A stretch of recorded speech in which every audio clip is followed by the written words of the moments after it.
Ahmedabad municipal corporation દ્વારા શહેરને વર્ષ 2030 સુધીમાં રેબીઝ મુક્ત કરવાના મહત્વાકાંક્ષી 0/30 લક્ષ્યાંક અને national action plan four rabies elimination હેઠળ એક સર્વગ્રાહી અભિયાન હાથ ધરવામાં આવ્યું છે. વન હેલ્થ અભિગમને અનુસરીને કેટલ ન્યુસન્સ કંટ્રોલ ડિપાર્ટમેન્ટ દ્વારા શહેરના તમામ 48 વોર્ડમાં આધુનિક જીઓ ટેગિંગ અને ડિજિટલ મેપિંગ ટેકનોલોજીના માધ્યમથી રખડતા શ્વાનને વૈજ્ઞાનિક ગણતરી શરૂ કરવામાં આવી છે. આ પહેલ અંતર્ગત અત્યાર સુધીમાં અંદાજે રૂપિયા 18.8 કરોડના ખર્ચે 1,96,894 શ્વાનનું વંધ્યીકરણ સફળતાપૂર્વક પૂર્ણ કરવામાં આવ્યું છે. રસીકરણ, ખસીકરણ તથા બીમાર શ્વાન માટે હોસ્પિટલ જેવી વિવિધ સુવિધાઓ ઊભી કરવામાં આવી છે, જે અંતર્ગત આજરોજ બહેરામપુરા ખાતે માસ ડોગ વેક્સિનેશનનું આયોજન કરવામાં આવેલ હતું, જેમાં શેરી કૂતરાઓને માઇક્રોચિપિંગ તથા હડકવા વિરોધી રસી આપવામાં આવેલ છે.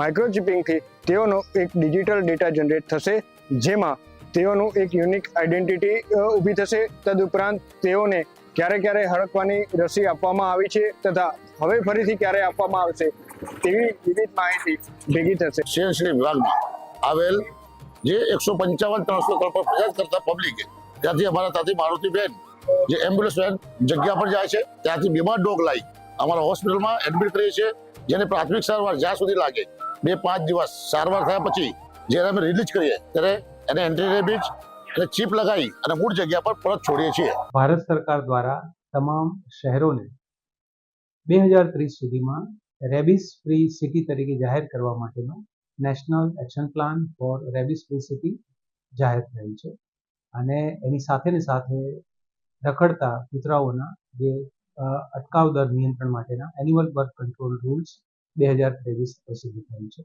તદુપરાંત નેશનલ વન હેલ્થ મિશન કે જેના 3 મહત્વના કમ્પોનેન્ટ છે, એનિમલ હેલ્થ, હ્યુમન હેલ્થ અને એન્વાયરમેન્ટ. આ ત્રણેય ભારત સરકારના મિશનો ઉપર દરેક શહેરને કામ કરવા માટે એક્શન પ્લાન બનાવી કહેવામાં આવ્યું.